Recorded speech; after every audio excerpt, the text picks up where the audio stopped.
Buonasera e ben ritrovati con una nuova edizione del TG Flash di Neo Sicilia. In apertura stanziati 2,8 milioni di euro dal fondo di riserva per le spese impreviste del bilancio regionale e deliberato lo stato di emergenza per le zone della Sicilia colpite gravemente dagli eventi alluvionali degli ultimi 2 giorni. Lo ha stabilito la giunta di governo convocata con urgenza per questo pomeriggio dal presidente della regione Schifani. È stato somministrato lo scorso 17 ottobre per un mero errore umano un farmaco scaduto ad un paziente ricoverato nell'ospedale di Milazzo. Ad ammetterlo è la direzione generale dell'ASP di Messina a seguito delle verifiche ispettive avviate dopo una denuncia formale della direzione medica di presidio. A tal proposito sono in itinere le procedure di contestazione disciplinare nei confronti del personale coinvolto.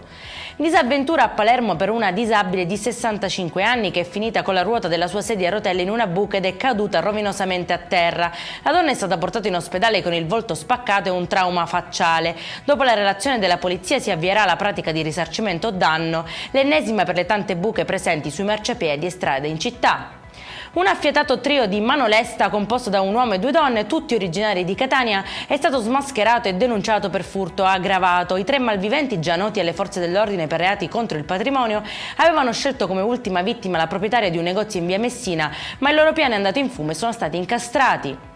È in chiusura il meteo, continua anche domani l'ondata di maltempo in Sicilia. Allerta gialla su Messina, Catania, Agrigento e Trapani, ma non si escludono piogge anche nelle altre province. Per questa edizione è tutto, prossimo appuntamento domani alle 13:30. Buona serata.